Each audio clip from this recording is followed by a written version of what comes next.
Boa noite, caros ouvintes deste módulo, deste novo webinário dentro do projeto Prefiro Viver. Nós estamos trabalhando a pós-venção em suicídio e eu estou novamente com vocês para poder trabalhar o tema do luto, compreender melhor o que é o luto, quais são as fases do luto, os sentimentos, as sensações e, consequentemente, como acolhermos da forma mais adequada, da forma mais amorosa as pessoas que nos chegam em geral, vivendo a experiência, o processo de luto, e em especial as pessoas que nos chegam, os enlutados por suicídio também. Eu sou Tassiana Cristina Freitas de Lima, eu sou psicóloga, eu participo da Associação Médico Espírita do Estado do Espírito Santo. Aqui eu participo de um grupo de trabalho, que é o Grupo Ivone Pereira. Nós temos um trabalho de um grupo de apoio voltado à assistência e à prevenção do suicídio. Eu coordeno também o Departamento de Saúde Mental, aqui da AMA Espírito Santo, e é em função dessa experiência que estou aqui hoje para podermos conversar. Então, eu quero convidar vocês a estar me ouvindo, não somente com os conceitos teóricos, com as informações que são muito importantes para podermos compreender a problemática desses irmãos em sofrimento que nos chegam, os enlutados, mas principalmente que nós possamos abrir as portas do coração, como nos convidou o irmão X, porque é através do coração que efetivamente vamos alcançar o coração das pessoas que nos chegam, então. Para nós podermos trabalhar o luto, nós precisamos pensar sobre alguns conceitos. O que é morte?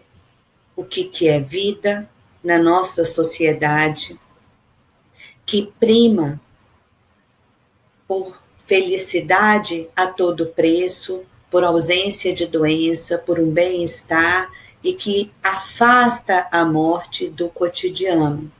E aí, quando ela chega, porque ela chega, como que nós nos sentimos diante dela?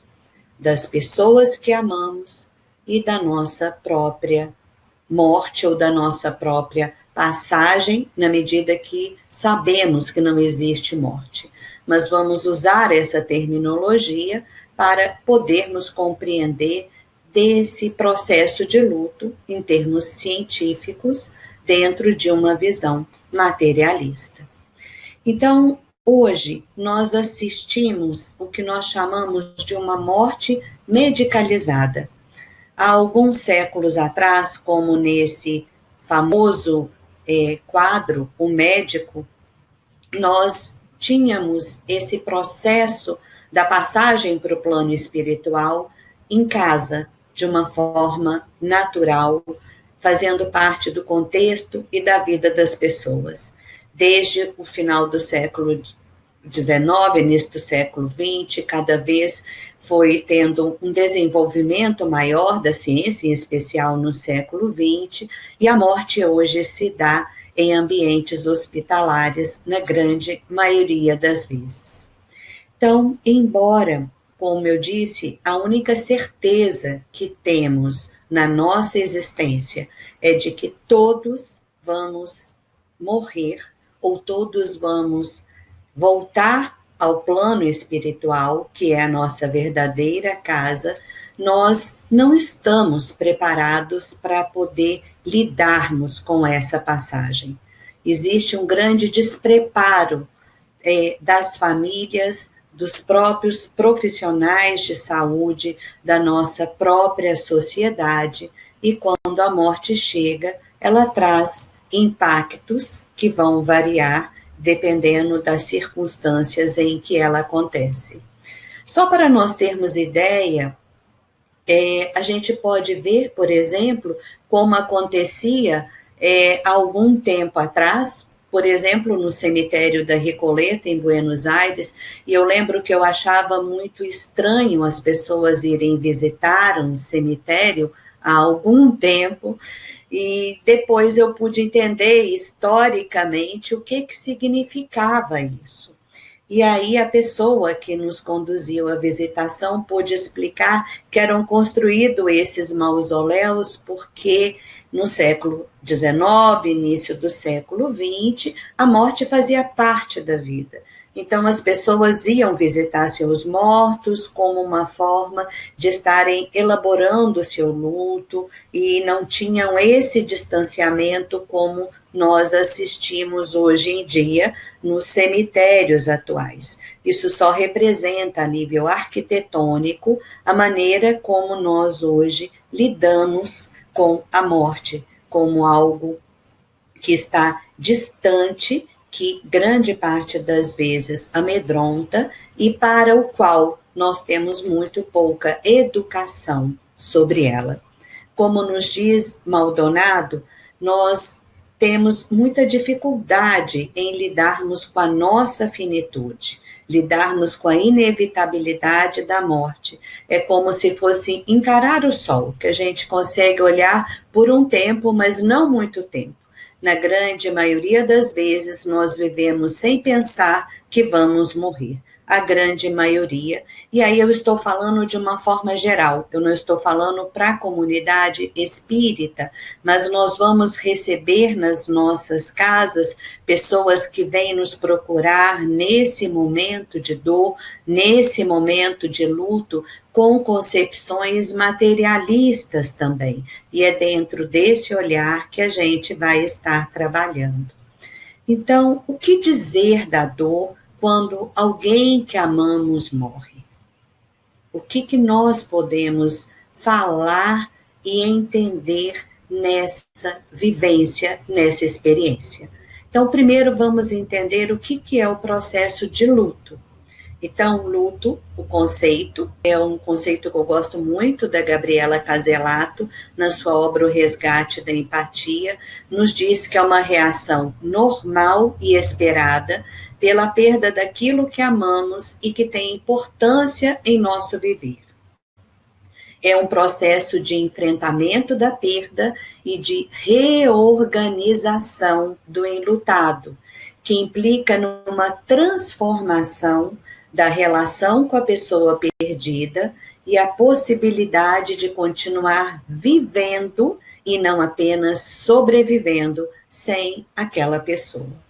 Então, o processo de luto é uma reação normal e esperada para todos nós, espíritas, inclusive. Então, as pesquisas vêm avançando muito no campo do luto nos últimos anos, e eu não vou estar me discorrendo sobre as teorias, mas o objetivo aqui é compreender as questões que envolvem e interferem no processo de luto, para que a gente possa também diferenciar luto normal de luto patológico no atendimento às pessoas que nos chegam no atendimento fraterno. Então, o luto é um fenômeno multidimensional. Ele é único. Cada pessoa vai viver o seu luto a partir dos seus recursos, a partir da sua história, a partir dos seus referenciais, dos seus valores, das suas crenças. Depende da cultura onde nós estamos. Viver o luto na cultura ocidental é totalmente diferente de vivenciar o luto na cultura oriental. Estar vivenciando o luto a partir da inserção na doutrina espírita nos traz um consolo e um conforto que faz parte do nosso sistema de crença, de que não existe a morte, né? De que a vida ela continua no outro plano. Aliás, nós estamos aqui num processo de aprendizagem, a verdadeira vida é a vida espiritual, mas o que nos dá esse conforto é o conhecimento da doutrina, essa concepção espiritualista. As pessoas que não têm essa concepção vão lidar, então, com a morte de uma outra maneira. Então, esse contexto cultural, histórico e a concepção espiritual de vida da pessoa vão interferir na maneira como ela lida com esse momento. Então, nós temos alguns pressupostos que são básicos. E todos os estudiosos dizem, são unânimes nestas afirmações, que nenhuma teoria é capaz de explicar o luto por completo, porque ela é uma experiência única, como eu disse, e é uma experiência viva, embora uma experiência comum a todos nós, cada um vai viver este momento de perda, de reorganização interna, de ressignificação das pessoas que perdem, que passam para o mundo espiritual a partir dos seus recursos internos. No processo, então, do luto, as pessoas começam a sentir coisas que nunca sentiram. E um dos grandes desafios que elas vivenciam é não poder falar dessa experiência que estão vivendo, não poder falar da dor da separação. Isso gera mais dor ainda, porque a nossa sociedade hoje em dia espera que, passado alguns dias da perda do ente querido, as pessoas voltem a viver com normalidade, e é o que todos esperamos, mas cada um tem um tempo de elaboração, e é o que nós vamos conversar sobre isso. Então, o tabu sobre luto gera uma camada extra de dor, e é muito importante, enquanto espíritas, entendermos isso, que esse é um processo que é único para cada um, porque esse é um dos grandes momentos em que as pessoas procuram os atendimentos fraternos. Então, vamos compreender, teoricamente, os fatores que influenciam o modo como nós vamos lidar com a morte de um ente querido.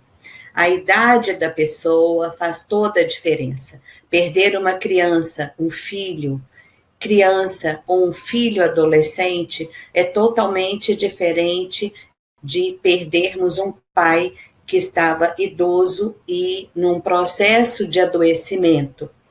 Perdermos alguém de uma forma violenta por um acidente ou por um suicídio, como é o caso que estamos trabalhando, é diferente de uma morte que vai acontecendo gradualmente. A relação que tínhamos com a pessoa também vai influenciar a maneira como nós lidamos. Se nós já tínhamos na nossa vida experiências e eventos traumáticos anteriormente, se a pessoa que perdeu um ente querido tem uma boa rede de amizade, de relacionamentos afetivos, um bom relacionamento familiar, e as crenças religiosas que as pessoas têm também são fundamentais na maneira como vão encarar esse processo da morte, então.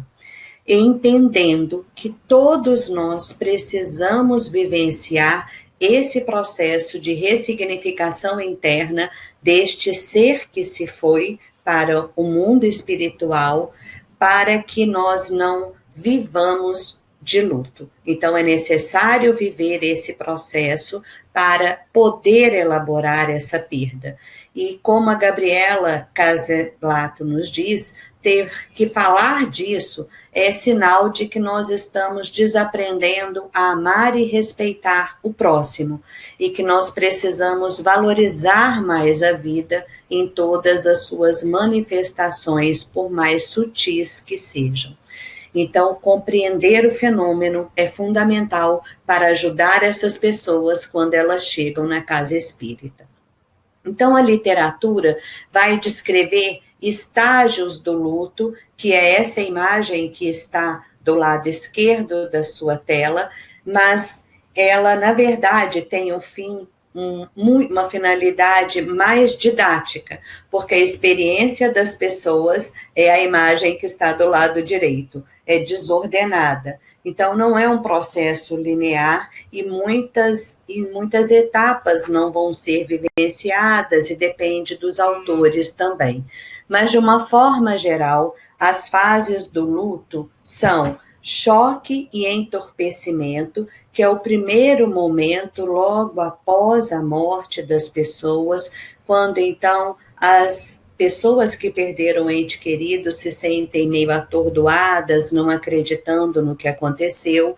Uma segunda fase seria da negação, procura ou saudade, que é um momento de incredulidade, de perguntar-se por que isso aconteceu, por que eu não evitei, o que eu poderia fazer, procura-se formas de manter a pessoa querida, pensa-se muitas vezes em ouvir ou ver a pessoa e devagar, porque o luto é algo que requer tempo, vamos entrando teoricamente, numa terceira fase do sofrimento e da desorganização, aonde vem uma mistura de sentimentos, de culpa, de tristeza, de ansiedade, aonde pode acontecer que se culpabilize alguém ou algum profissional pela morte.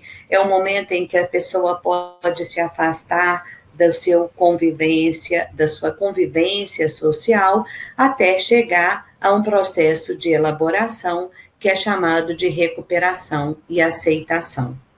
Mas, como eu disse, o luto, ele é um processo, não é um evento. E ele vai levar um tempo diferenciado para cada um, e ele não é linear. Então, altos e baixos, sentirmos tristes e ficarmos bem, vão acontecer. Isso é saudável, isso é natural, isto não é um processo de depressão, porque muitas vezes as pessoas têm confundido o processo de luto com depressão.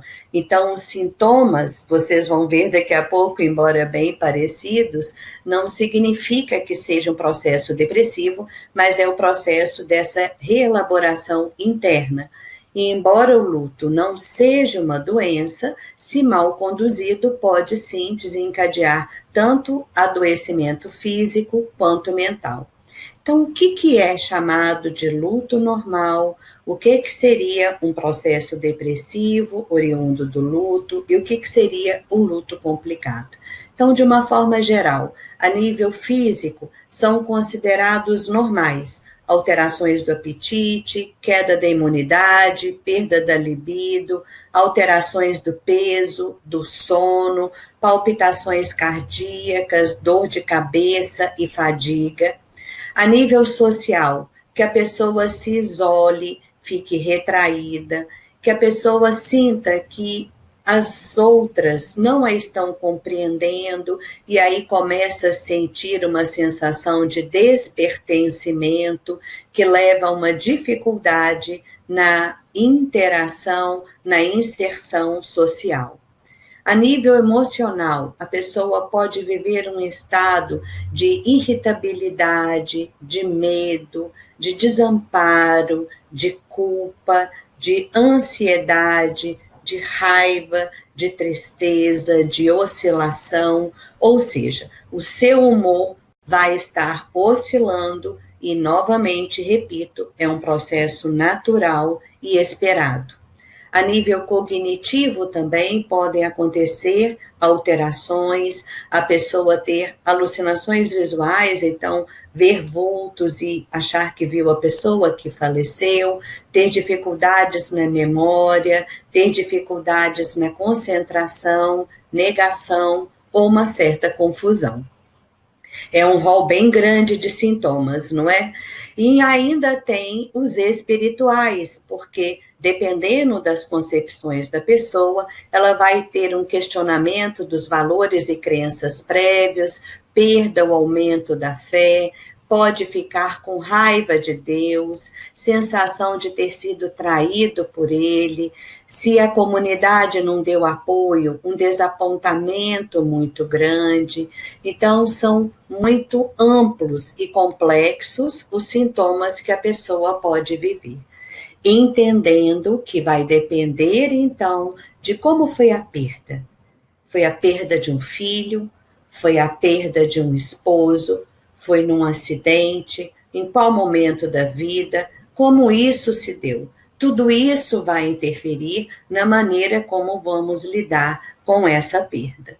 Então, se tudo isso que eu citei até agora é considerado normal, o que é considerado anormal, aspas, ou que possa ser um risco para a saúde mental das pessoas enlutadas, quando as reações estão ausentes.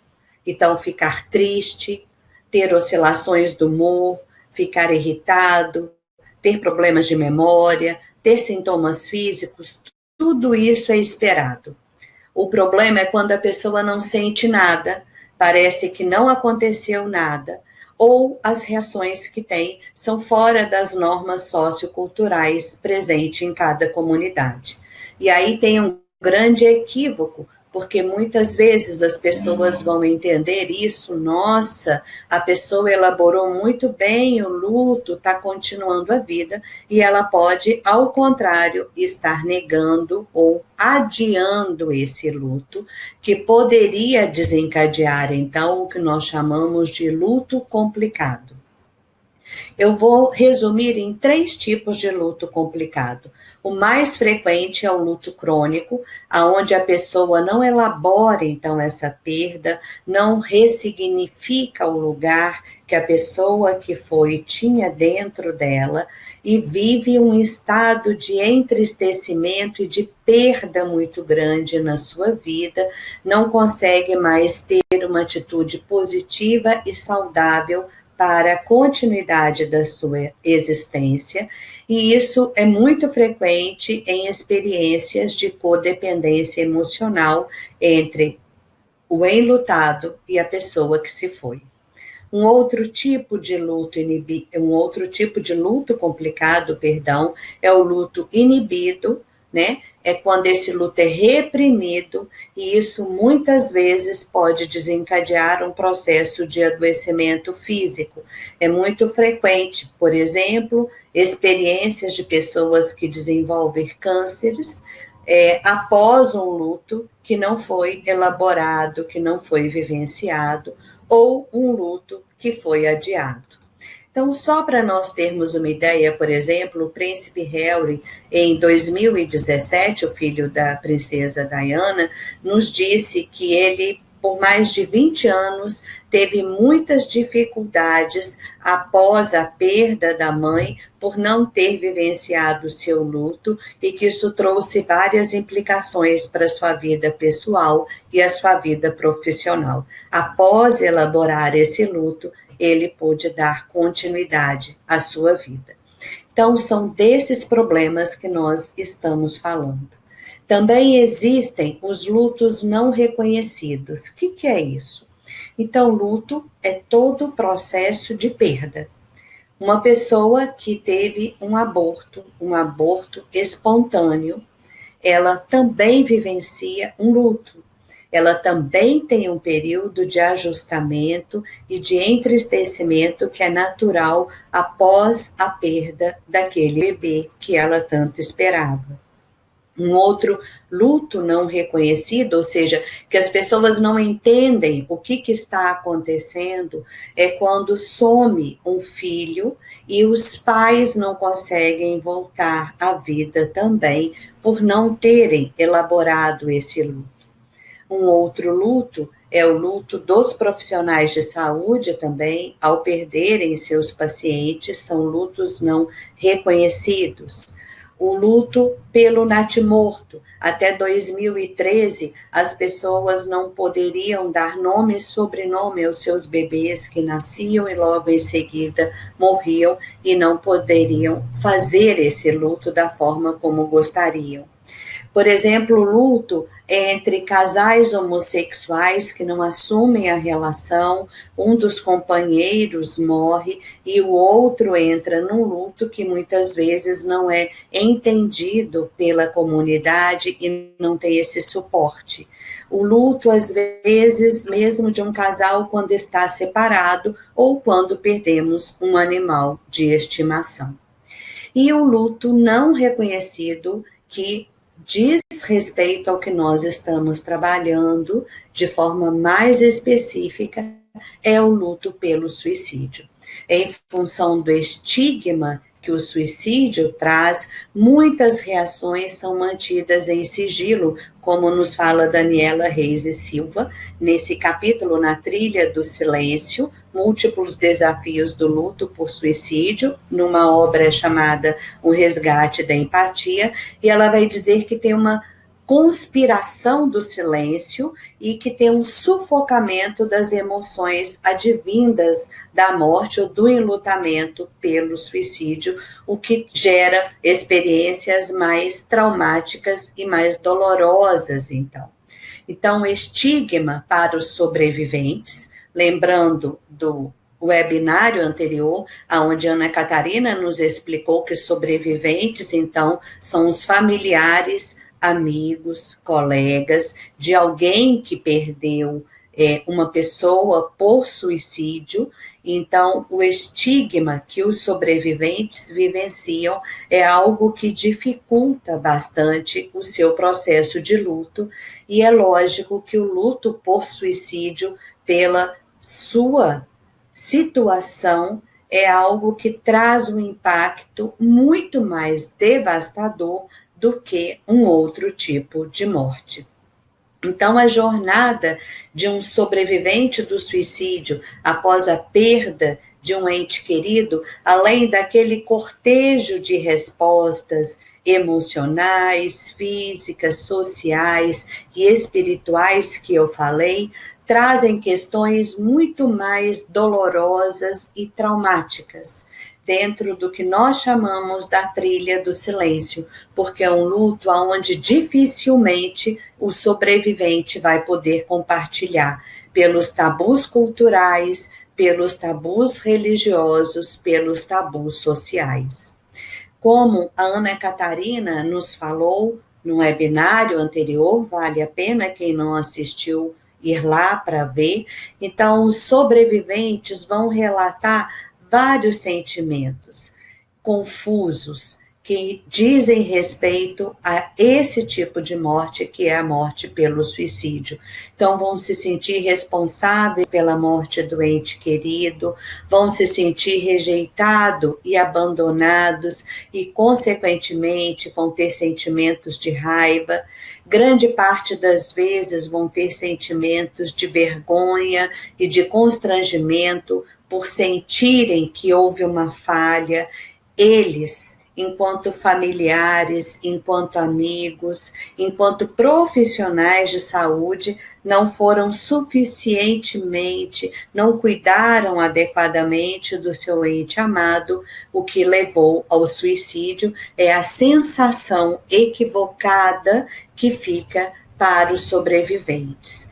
E muitas vezes esse sobrevivente vai negar para as outras pessoas, vai esconder que o seu familiar morreu por suicídio, pela vergonha, pelo estigma, pelo preconceito. Então, existem várias reações, além das já descritas, específicas. Então, muitas vezes vai ter uma negação muito grande dos sentimentos de luto, muitas vezes a pessoa vai se isolar, ou então, como forma de negação, vai se manter ocupado o tempo todo para poder não trabalhar a sua dor, o seu vazio, por não estar dando conta de cuidar de si mesmo e do impacto que essa experiência traz. Ela pode se envolver com álcool ou outras substâncias, podem ter problemas de conflitos familiares, enfim. O luto por suicídio, ele é muito mais complexo e ele gera algo e uma dor que vai requerer um cuidado muito maior para ser, como nós trabalhamos, recuperada a vida da pessoa. E Deléo vai nos dizer que existe um sofrimento que vai ficar permanente, que é uma pergunta que grande parte das vezes, na grande maioria das vezes, a gente encontra entre os familiares, entre os amigos de quem está enlutado por suicídio. Por que que isto aconteceu? O que que levou essa pessoa a cometer esse ato? Aonde nós falhamos? O que que nós poderíamos ter feito? E, na verdade, essa é uma pergunta que grande parte das vezes as pessoas vão levar pelo resto da vida, porque elas podem até responder às últimas gotas, mas não foi as últimas gotas, como nós já aprendemos até agora, em todas as aulas anteriores, que encheu o copo. E aí nós também não podemos nos ater às cartas de despedidas, que muitas vezes são deixadas e que trazem explicações, porque lembrando que quem comete o suicídio está vivendo um momento muito delicado e de grande perturbação emocional, ela não vai ter uma percepção clara nos momentos que antecedem ao suicídio. Então, nós também precisamos voltar a atenção para as crianças, aonde acontece o suicídio numa família, porque o primeiro impulso dos pais ou cuidadores é afastar as crianças, é não deixá-las participar desse processo de luto, é não conversar com elas a respeito. E o que nós assistimos grande parte das vezes é que as crianças vão tirar conclusões inapropriadas de que elas são culpadas pela morte do ente querido. Então, é essencial que as famílias ou os cuidadores, no caso de suicídio de um dos pais, trabalhem essa culpa das crianças, ofertando a elas muito conforto, muito consolo, um cuidado afetivo muito próximo, para que elas possam passar por este período de elaboração dessa perda e darem continuidade ao seu processo de desenvolvimento, ao seu processo de vida. Então, o tempo de luto, como nós falamos anteriormente, ele é de cada um. Mas a duração média, a literatura fala, vai de meses até 2 ou 3 anos, no caso do suicídio.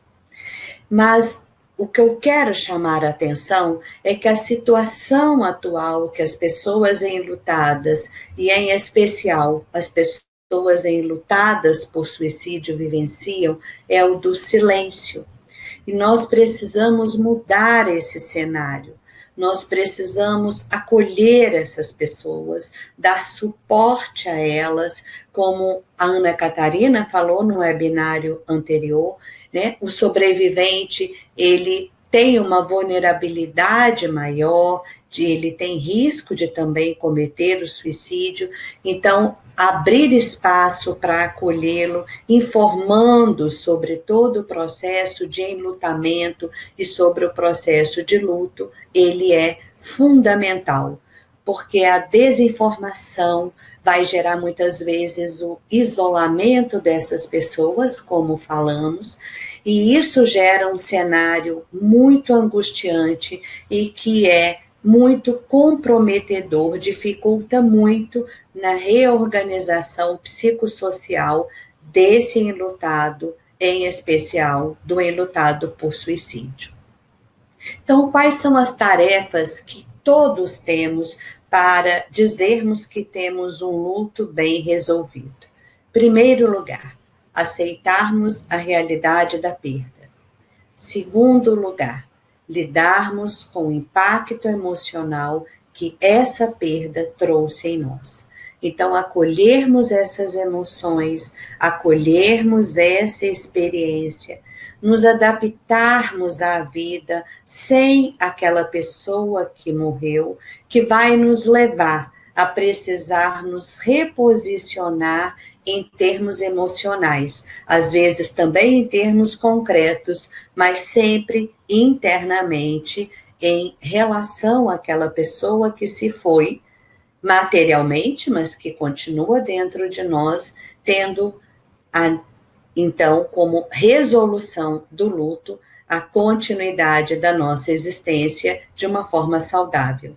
Então, como a Gabriela nos diz, Caselato, caminhar no processo de elaboração do luto não se trata de deixar de sentir a dor da perda, mas sim a transformação no espaço emocional que ela ocupa na vida do enlutado. É deixar de ser a dor para ter aquela dor e aprender a conviver com ela.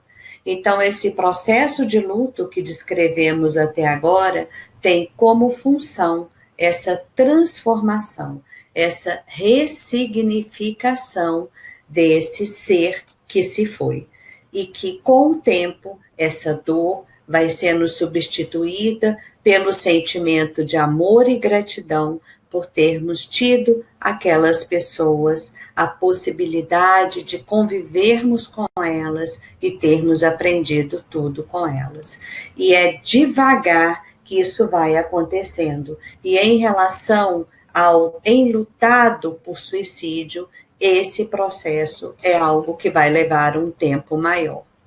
Então, a gente observa que todo esse processo tem como pano de fundo, e novamente é a Gabriela quem vai nos falar sobre isso, a busca do significado da perda, que nada mais é do que a busca do sentido, que vai incrementar, então, o fortalecimento dos recursos internos e externos que temos para enfrentar a dor da perda.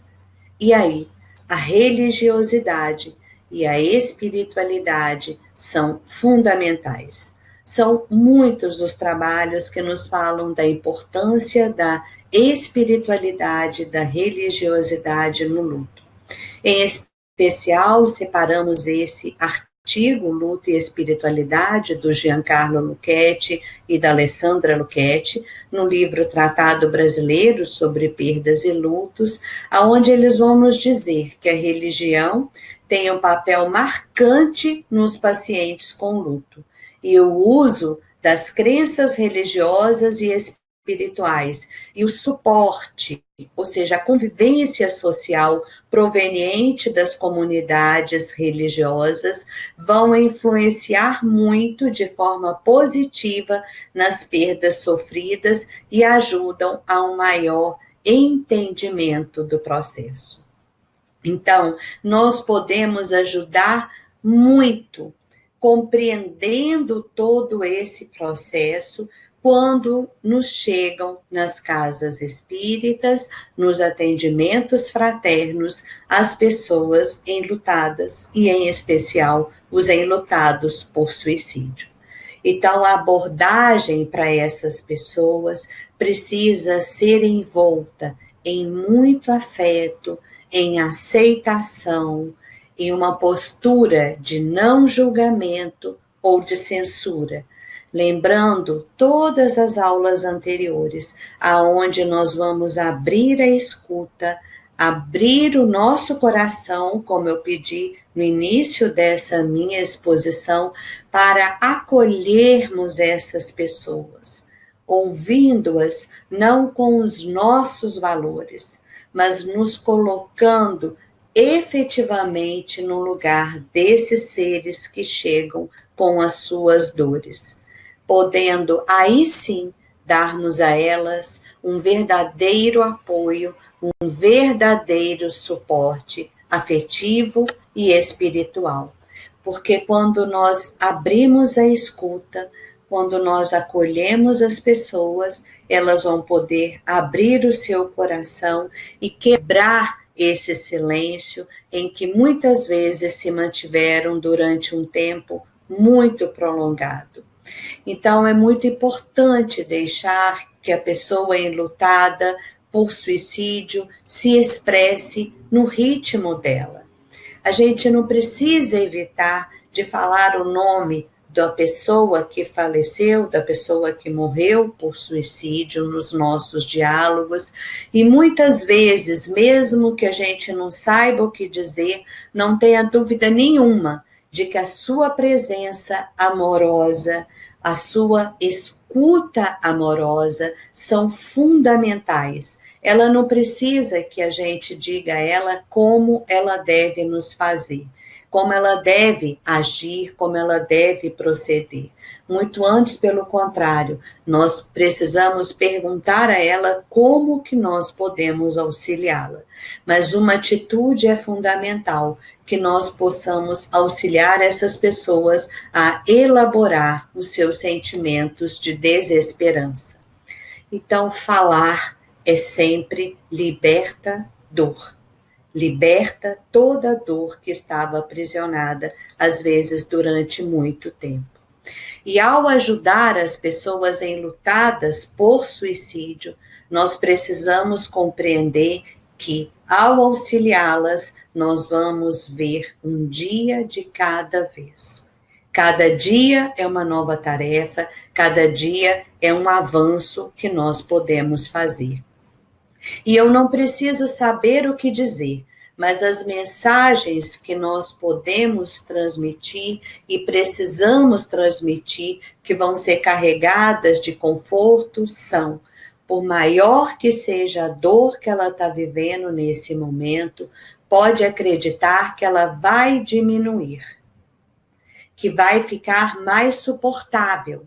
Isso não é dizer que vai passar, porque esse acontecimento não vai ser apagado da vida das pessoas, mas ela vai dar um significado novo a essa perda de um ente amado pelo suicídio, e ao dar esse significado novo, poder continuar a sua vida. E aí, enquanto espíritas, nós temos uma mensagem que é o consolo e a esperança, quando nós acenamos que não existe morte, de que o espírito é eterno e que sempre vamos ter oportunidades de recomeçar. Tanto o ente amado que se foi do plano físico, quanto a própria pessoa que está ali.